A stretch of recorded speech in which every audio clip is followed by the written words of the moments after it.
What's up, guys? It's Breakshift. I've got another funny deck to share with y'all. So, in a matter of hours, our old friend Keshtira Fenrir is going to be coming off of the ban list in Master Duel, going to be going back to 3 copies, and I think that's cause for celebration. So, I've built this stupid deck that can use him in tandem with a couple new cards to do some silly stuff. Theoretically, this is a really open-ended kind of strategy that we're employing here. You can do all sorts of different things with this because you're just going to be able to draw all of your deck in one turn. So you can pretty much do whatever you want. This is just a simple Exodia build because, he's iconic, and there is something very funny about coming up with increasingly stupid ways to get Exodia. So I'm recording this before the ban list change, so there's only one Fenrir here, but I'm not playing this on ladder. I'm just going to show you guys a one clip of the deck in action in solo mode. It takes like 7 minutes or whatever. No one is going to sit through that on ladder, and I'm not going to farm until I find someone who does. So if you did actually want to inflict this on some poor soul, then you would just cut probably the 3rd Radiant Typhoon Chant and then like Xyz Align for the extra copies of Fenrir for boosted consistency, but you don't strictly need it. So what are we actually doing here? Well, we're using the Kashthirs to do what they do best, which is make rank 7s. And in particular, we're making this guy who came out new in the most recent selection pack, although we are about to get another one, same time as the ban list, I believe. Kurzeb's the Jailed Glutton. This guy is very weird. He takes 2 or more level 7s, he gains 700 for each material attached, and once per chain, if a normal or quick play spell is activated, quick effect, you can attach that card to this card, and he's unaffected by the card that he just attached. And then during the end phase, he can set a spell that's attached to him. Very strange card. I don't know what they intended for you to be doing with this thing. But the big thing to note about this guy, of course, is just that he can stack a enormous amount of materials on him because you can use this effect once per chain. So if you keep activating spells, he keeps attaching materials, and there are lots of spells that you can just easily activate a bunch of. You've got your Upstart Goblins, you've got your Into the Voids, etc. But what we're going to be taking advantage of is this card. This is a card that I've wanted to do something funny with for a while. It's potentially very strong. Xyz Gift. If you control 2 or more face-up Xyz monsters, detach 2 materials from a monster's you control, and if you do, draw 2 cards. This card has no once per turn clause on it, so you can use all 3 copies in one go, and furthermore, you can recycle it with a couple of different cards. The biggest thing holding this card back always is that requirement of having 2 or more Xyz monsters. That's a lot. But with the Kashtira cards, it's very easy to make our rank 7. Of course, the Kurzebs. And then we're going to be making use of a Radiant Typhoon engine, which is something you might have seen here or there. It's an easy way to make a rank 3. Think of it like a upgraded version of the old Terratop Takatomborg engine. This one does not require you to have an empty field, which is why it is being used here, because obviously the Kashtiras require us to have an empty field. You can just special summon these guys out as long as the opponent has no cards in their back row, and they won't, of course, because we're going first. So we've got this level 3 guy who adds a monster. This is our target, who is also a level 3 guy that adds a spell. And then this is the spell, which can add any monster. So if you draw any one of these cards, you get 2 free level 3 bodies on the board, plus you get to add an additional spell. So obviously we can add MST, but we can also, of course, add Radiant Typhoon Vision, which is just draw 2 and then discard 1 if you have a Radiant Typhoon or Quick Play. So it's just more draw power. And don't forget, of course, that Kurzebs can attach Quick Plays. It doesn't just have to be normal spells. So we're using all of these spells to load up a bunch of material on Kurzeb, so he'll always have material to detach for the Xyz Gift, draw a bunch of cards that way. And by the way, since we're getting a rank 3 using the Radiant Typhoon stuff, rather than just making some random whatever, like we have the Armor Torpedo here, we could just like make this, draw a card, and he's our second Xyz monster.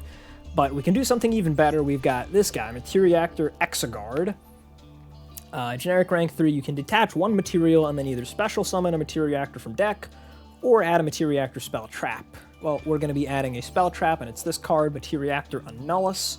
normal spell, detach one material from a monster you control, and then if that detached material was sent to your graveyard, you can set that card. Hard once per turn. So we can use this to detach an Xyz's gift that has been made into material on the Kurzebs, and then it will get set to our field, and then we can just activate it again. So the Exoguard is effectively letting us draw another 2 cards by recycling the Xyz's gift. We get to play Generation Force. If you control an Xyz monster, add an Xyz card. So this, of course, adds the Xyz gift. And there's also 2 other targets that we have. The other one that's a new card is this Xyz Lay. It's an equip, so this one will not be able to go underneath the Kurzebs' material, but that's fine. The equip monster gains attack for a material, who cares? Once per turn, this is what we actually care about. If it's equipped to an Xyz monster, you get to detach 2 materials from any monsters you control to set an Xyz spell trap. So of course that is, again, going to set the Xyz gift. We have a couple other targets for Generation Force, because you could very easily go through your Xyz gifts before you've used up all of your Generation Forces, and we want to be able to have additional targets so we can activate this, because it's going to then give us more material on Kurzebs. The cards I went with are Xyz Align. This one's theoretically activatable if you have monsters on field, so you could use that just for another spell activation, but more importantly, it's a quick play, so you can discard it with Radiant Typhoon Vision. And the other card we're using is Xyz Reception. Target a face-up monster you control that has a level, special summon a monster from hand with the same level, its effects are negated, and its stats become 0. We're using that in tandem with Royal Magical Library, the Exodia Classic. We don't have to normal summon to access either of the Xyz monsters we need. Of course, the Kashtira monsters special themselves, the Radiant Typhoon monsters special themselves, so we can just normal summon a Royal Magical Library. We're spamming out spell cards, we'll get spell counters, and then we can use Reception to get a second one onto the board from our hand. It will be negated, but if need be, of course, we can just use it as material to make something like a Dugares here, who can use his skip your next draw phase, draw 2, discard 1. Very strong.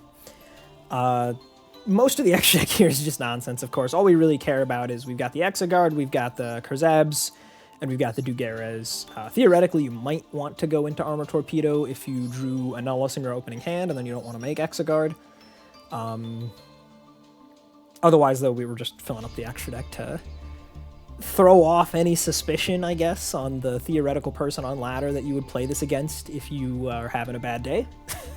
But that is essentially just the gist of the deck. We use all of these spell cards, we're looping Xyz's gift, we're drawing, and then you'll eventually end up with Exodia or whatever other silly thing you want in your hand. So I've got a video of me doing this to the worm bot in solo mode. Let's take a look at that. And while this plays out, because I've already described how the combo generally works, I'm not even playing it optimally here. I missed some library counters and stuff like that, but it just doesn't matter. Obviously, once you're rolling, it's impossible to be stopped. If the opponent doesn't have hand traps, you're going to have way too much advantage.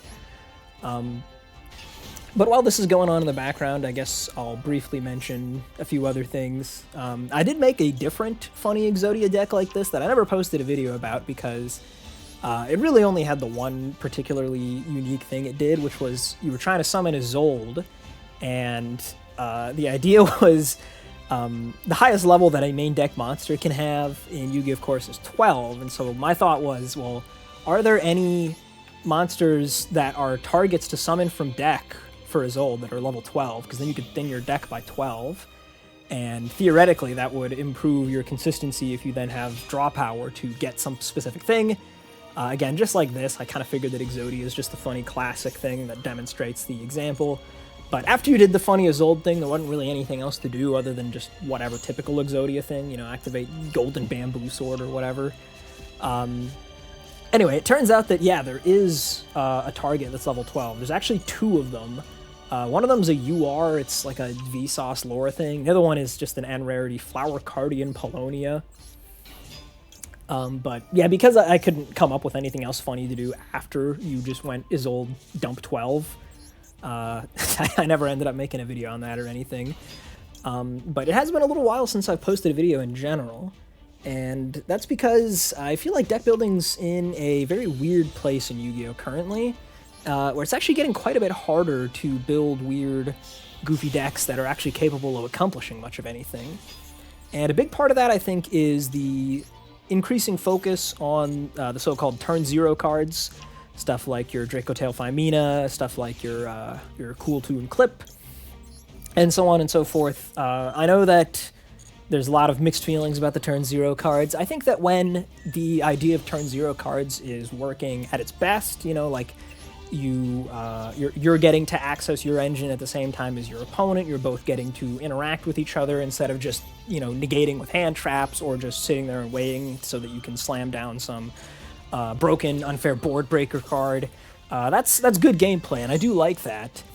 But there's something that not a ton of people seem to be talking about, which is that if these are going to be the future of Yu-Gi-Oh!, we end up in a weird position where any deck that doesn't have access to a turn zero playmaker like this is at a massive disadvantage, especially if you're playing bad or janky decks like I usually am.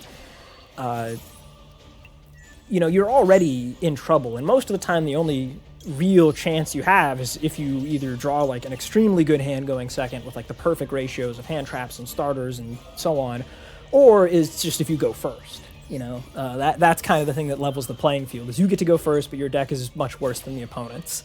But if your opponent is getting better and better at going second, and nothing is really changing for you because Konami didn't give you a turn zero card because you're not playing an archetype deck or because you're playing an older archetype or whatever, you're kind of screwed. So it's been very difficult to come up with creative stuff that really works. And I don't think I really trust that Konami is going to handle it appropriately if they end up going down the route of wanting turn zero plays to be the new way to go, because this requires them to be proactive with printing these cards for any new deck, and furthermore for any old deck if they want it to be relevant again.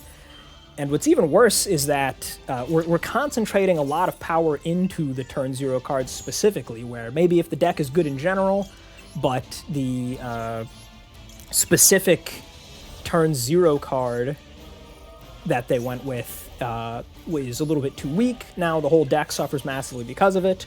And the opposite can be true too, where if the turn zero card is too strong, then, you know, might have to end up on a ban list, and now the deck is, you know, out of luck because they don't have their turn zero playmaker. It's a real sticky situation, you know. Adjusting the imbalance between the go first and the go second player, I think, really needs to be addressed in a more systematic way, something that's like a one and done kind of thing, so that Konami doesn't have to be proactively continually making sure that they're printing these turn zero cards for every possible deck and that they're getting the power level just right. And then there would need to be some generic options if you wanted to play weirder stuff like I like to build. It's just, they're not going to do that, right? They're just not. So we've seen them do a lot of these duel trials lately where they're doing things like, the most recent one was the going second player just gets an extra free card in their starting hand. We saw the 2-deck event where you had a deck that you would automatically get to use when you won the coin toss and a different one that you would get to use when you lost the coin toss. And something like that, I think, makes a lot more sense. But the issue with those is that while it doesn't require Konami to be proactive with printing cards, something like the 2-deck format, the issue with that is that, well, you have to ban a lot of cards that are really unhealthy when you know you'll only have them if you're going first or second. You're basically pre-siding, and there's a lot of unhealthy go second cards, and there's a lot of unhealthy go first combo options. So for that to be like a fun and fair format, if that was the rule change we wanted to make, I think there would need to be a ton of bans, which is realistically not going to happen.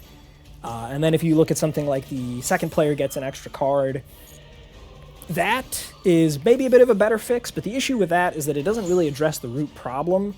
Going first is strong for reasons that have nothing to do with resources, right? Going first is strong because you have an empty field to play on, your opponent doesn't have access to the kind of things that you do, you get to use your normal summons and your ignition effects and go into the extra deck and so on, and they can only use things that they happen to draw in their opening hand that are quick effects. So just by giving the second player resources, you can theoretically offset that, but there's not really a direct connection between why it's strong to go first and why it's strong to have an extra card. So even if you did manage to offset the power gap, it's going to be a temporary fix, right? We've seen over the history of Yu-Gi-Oh! That going first has become stronger and stronger. So, you know, maybe one card extra feels good now, but maybe it would become insufficient pretty quickly. So, it's not a great solution, I don't think, just giving the go second player an extra card. I think there does need to be more of a rule change or something of the sort. But who knows? Who knows what's actually going to happen here? It could just be that... maybe the turn 0 stuff does not end up being the future, and those decks will fade out, and we'll get some other sort of way that they try to use card design to balance the power level. Who knows? But anyway, there's your combo showcase. That's enough yapping for me for the moment. Hopefully I'll have some new stuff coming out soon with the new selection pack, but we'll see. The last like 2 or 3 have been real stinkers in terms of building fun decks. On the upside, I do think that they've done a good job lately with some of the lower power non-meta decks being fair and fun and well designed. I've been playing a lot of real Radiant Typhoon, not this nonsense. And I've been really enjoying that deck. I don't think it's unfair or too powerful, but it is a lot of fun. It provides good interaction. Before that, I was playing a lot of pure Vanquish Soul, which I think a lot of the same things about. But anyway, that's all I got, so I'll catch you guys next time. Peace.